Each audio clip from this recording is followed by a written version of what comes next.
आइए हम बात करते हैं इस स्लाइड में मेथड्स ऑफ एजुकेशनल साइकोलॉजी के बारे में। इससे पूर्व भी हमने दो अलग अलग विधियों के बारे में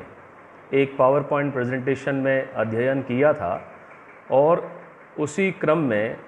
हम आज दो अन्य विधियों के बारे में पढ़ने जा रहे हैं जो शिक्षा मनोविज्ञान या किसी भी शोधार्थी के लिए शोध हेतु प्रमुख विधियां हो सकती है, जिसके माध्यम से वह दत्त संकलन का कार्य करता है और मनोविज्ञान के अंतर्गत हम विषयी अर्थात विद्यार्थी या समूह की किसी भी गतिविधि को इन प्रयोग के माध्यम से मापने का कार्य करते हैं। जिसमें हम आज जिन विधियों की बात करने जा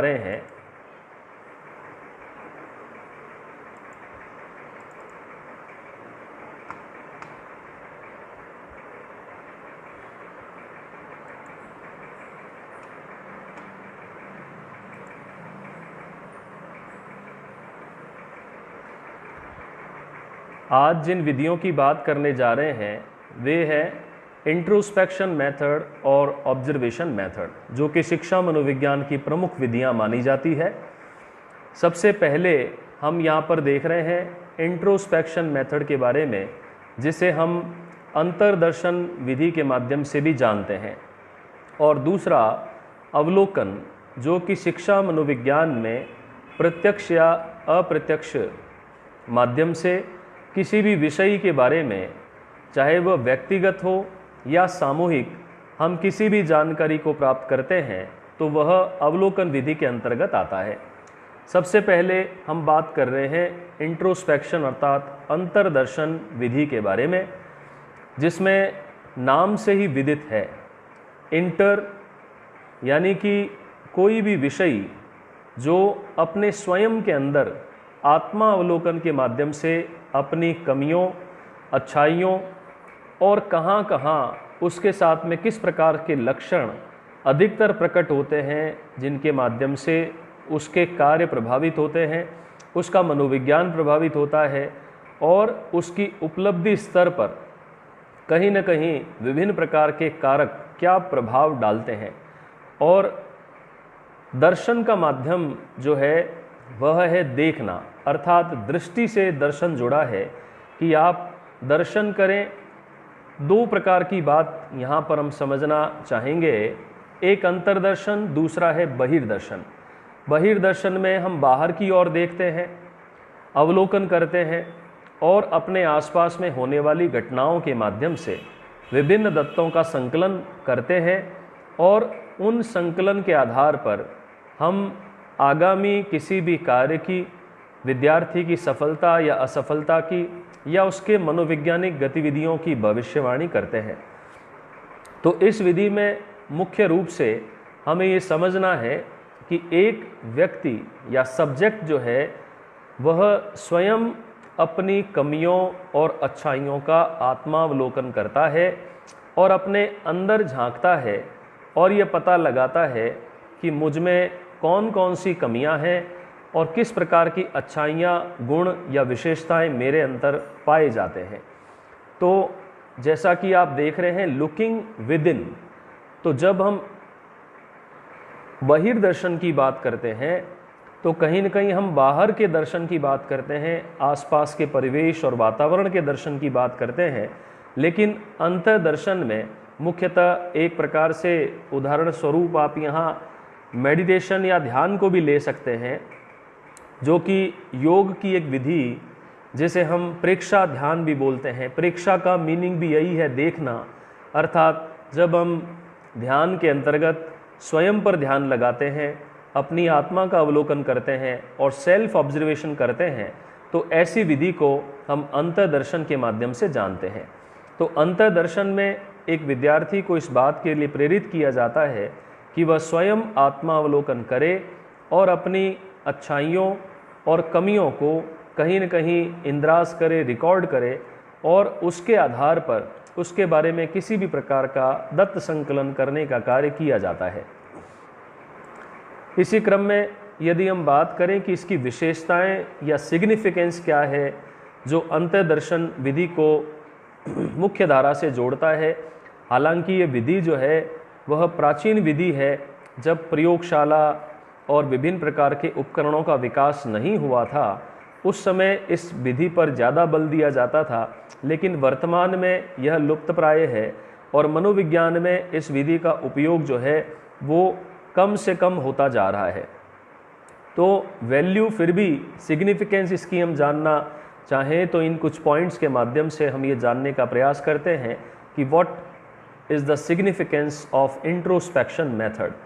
तो यह बहुत ही सिंपलेस्ट मेथड है जो बहुत सरल है। किसी भी उपकरण, विशेष प्रकार की प्रयोगशाला, परिस्थितियों का निर्माण, इस तरह की जो आवश्यकताएं प्रयोगात्मक विधि में पड़ती हैं वे सभी इस विधि में हमें आवश्यक नहीं होती हैं। तो ये मोस्ट इकोनॉमिकल मेथड कहा जाता है, जिसमें किसी भी शोधार्थी या अवलोकनकर्ता का बहुत अधिक खर्च नहीं आता और अलग अलग प्रकार के जो खर्चे अन्य विधियों में, विशेषकर प्रयोगात्मक विधि में एक शोधार्थी के लिए ज़्यादा लगते हैं, तो इस विधि में ऐसी आवश्यकता नहीं पड़ती है। इसी प्रकार से यदि हम विषय की बात करें तो अपने स्वयं के मन के बारे में जानना है, क्योंकि एक व्यक्ति जितना स्वयं के बारे में जानता है उसके बारे में शायद ही दूसरा जान पाएगा, क्योंकि जितना एक व्यक्ति को व्यक्तिगत रूप से अपनी कमियां और अच्छाइयां पता होती हैं, शायद किसी भी और अवलोकनकर्ता को वो पता नहीं चल पाती हैं। जैसा कि हमने प्रयोगात्मक विधि में भी ये बात की थी कि प्रयोगात्मक विधि में एक कृत्रिम वातावरण के निर्माण के फलस्वरूप